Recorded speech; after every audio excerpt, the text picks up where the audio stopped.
Episode की शुरुआत में हम देखते हैं कि वो सभी लोग सीक्रेट रियल में आ जाते हैं। डोर कीपर उन सभी के सामने आकर बताता है कि अब तुम्हारा क्वीन ड्रैगन टेस्ट शुरू होने वाला है। वो सभी को वार्न करता है कि ये जगह बहुत खतरनाक है और यहाँ पर किसी की भी सेफ्टी की कोई गारंटी नहीं है। जिंगनान डोर कीपर के पास आता है और उसे कहता है कि अपनी बकवास बंद करो, मुझे जल्दी आगे जाना है। डोर कीपर जिंगनान के सामने 3 टेलीपोर्टेशन पोर्टल ओपन करता है और उसे कहता है तुम्हें इन तीनों में से किसी एक पोर्टल को चूज करना होगा। वो डोर कीपर सभी को बताता है कि ये 3 तरह के पोर्टल आपको आपके लेवल के अकॉर्डिंग सही जगह पर टेलीपोर्ट करेंगे ताकि आप वहां पर सही से सरवाइव कर पाएं। तभी लिली जिंगनान के सामने आती है और वो कहती है यंग मास्टर, मुझे इन तीनों जगह से हाई एनर्जी महसूस हो रही है, क्या मैं इन सभी को एब्जॉर्ब कर लूं? तो जिंगनान उसे इसके लिए मना करता है और कहता है कि अभी हमें मिस जोई के लिए मेडिसिनल हर्ब ढूंढना है। इसके बाद जिंगनान मिस जोई के साथ आगे बढ़ने लगता है तो डोर कीपर उसे रोक देता है और कहता है एक बार में केवल एक ही पर्सन अंदर जा सकता है। वो जिंगनान से मिस जोई को यहीं पर छोड़ने के लिए कहता है लेकिन जिंगनान इसके लिए नहीं मानता और डोर कीपर भी जिंगनान को आगे नहीं जाने देता।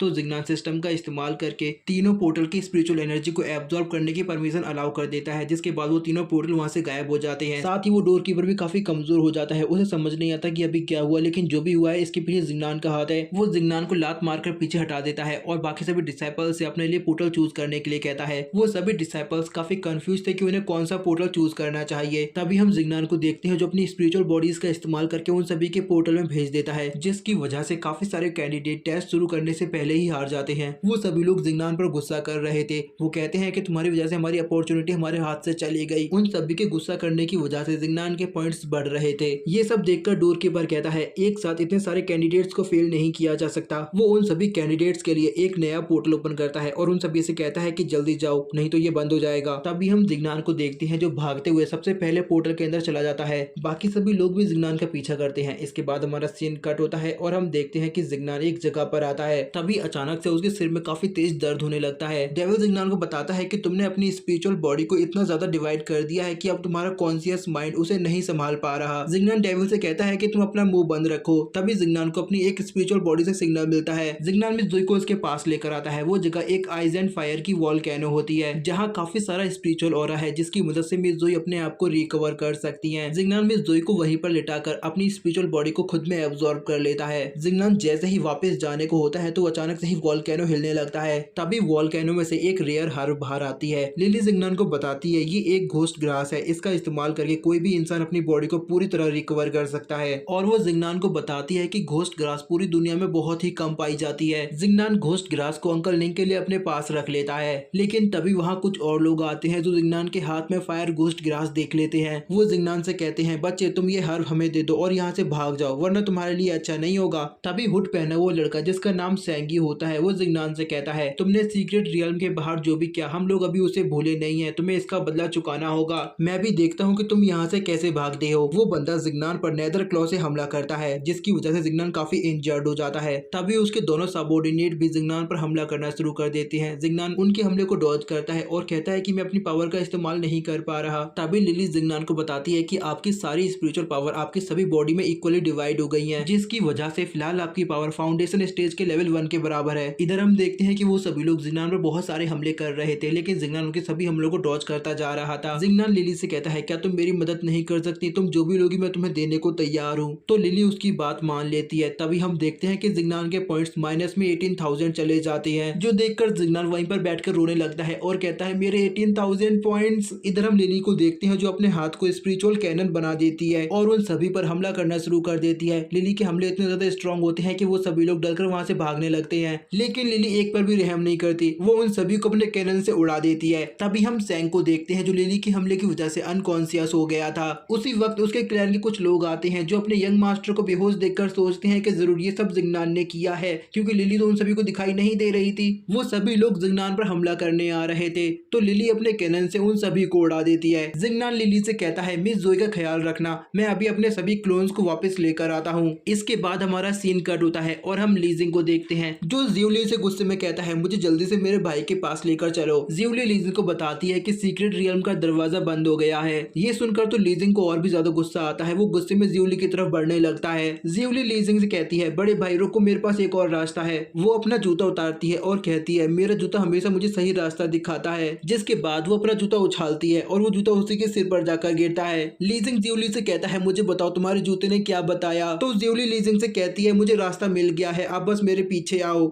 इसके बाद हमारा सीन कट होता है और हम देखते हैं कि ज्यूली लीजिंग को अपने साथ एक खंडर में लेकर आती है और उसे बताती है आपका भाई यहीं पर मिलेगा। लीजिंग उसका शुक्रिया अदा करता है और उसे वहां से जाने के लिए कहता है। ज्यूली लीजिंग से कहती है मैं कहीं नहीं जाने वाली, मैं आपके साथ यहीं पर रुकूंगी, आपने मेरी मदद की और मैं भी आपकी मदद करना चाहती हूँ। लीजिंग ज्यूली से कहता है कि मैं तुम्हें अपने साथ नहीं ले जा सकता, वहां पर काफी खतरा हो सकता है, मैं तुम्हारी जिंदगी खतरे में नहीं डालूंगा। लीजिंग ज्यूली को अपनी फॉर्मेशन में बांधकर वहां से आगे जाने लगता है, लेकिन तभी हम देखते हैं कि एक दरवाजा खुलता है जिसके अंदर से हरे रंग के टेंटिकल्स बाहर आते हैं और वो च्यूली को पकड़कर अंदर खींच लेते हैं। तभी लीजिंग च्यूली की आवाज सुनता है और वो पीछे मुड़कर देखता है कि एक क्रीचर उसे अपने साथ पकड़कर ले जा रहा है। च्यूली को बचाने के लिए लीजिंग भी उसके पीछे चला जाता है। इसके बाद हमारा सीन कट होता है और हम एक क्रीचर को देखते हैं जो लीजिंग और च्यूली की बॉडी को चेक कर रहा था। उस क्रीचर को लीजिंग की बॉडी से प्योर डिवाइन ऑरा महसूस होता है, जबकि च्यूली की बॉडी में कोई भी खास पावर्स नहीं थी। वो क्रीचर च्यूली को कचरा बोलकर वहां से फेंक देता है और लीजिंग की पावर्स एब्जॉर्ब करने के लिए वो उसे पकड़ लेता है।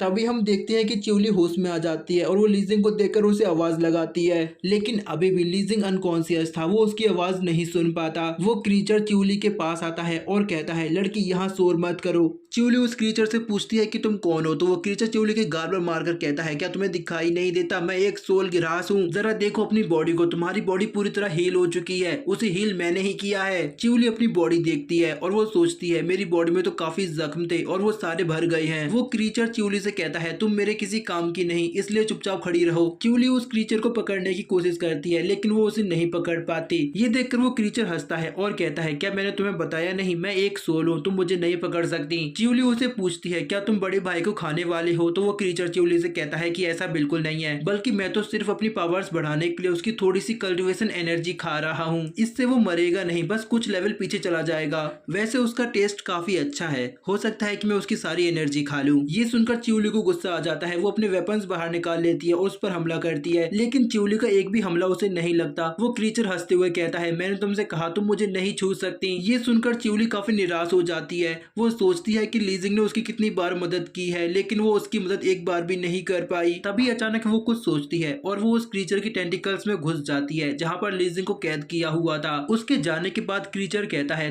दोनों को एब्जॉर्ब करने में मुझे कोई प्रॉब्लम नहीं होगी। तभी हम उस क्रीचर के सबकॉन्शियस माइंड में देखते हैं च्यूली लीजिंग के पास आती है और वो उसे जगाती है। लीजिंग च्यूली से पूछता है क्या चल रहा है, हम लोग कहाँ पर हैं? तो च्यूली उसे बताती है कि मेरे ख्याल से ये उस सोल ग्रास का सबकॉन्शियस माइंड है। च्यूली उसे बताती है कि ये सोल ग्रास तुम्हारी पावर्स को एब्जॉर्ब करना चाहता है, लेकिन मेरे पास तुम्हें बचाने का एक तरीका है। वो तुम्हारी पावर्स को एब्जॉर्ब करे उससे पहले ही तुम उसकी सारी पावर्स को अपनी बॉडी में एब्जॉर्ब कर लो, जिसके लिए वो जिंगनान को एक मेथड बताती है, लेकिन उसका तरीका काम नहीं करता। तभी लीजिंग कुछ सोचता है और वो कहता है कि मेरे पास एक और तरीका है। लीजिंग अपनी यिन यान पावर एक साथ रिलीज कर देता है, जिसकी वजह से वो ग्रास उसे हैंडल नहीं कर पाती, जिसकी वजह से उसके पेट में काफी तेज दर्द होने लगता है और उसका सबकॉन्शियस माइंड भी टूट जाता है। लीजिंग और च्यूली दोनों उसके सबकॉन्शियस माइंड से सेफली बाहर निकल आते हैं। धमाके की वजह से वहां पर एक फायर टॉर्नेडो क्रिएट होता है, जिसकी आवाज सुनकर वहां पर कुछ डिसाइपल्स आ जाते हैं। तभी लीजिंग च्यूली से कहता है अपनी आंखें खोलो, हम दोनों सेफ है। लीजिंग को इतना करीब देखकर च्यूली शर्माने लगती है और वो पीछे हट जाती है।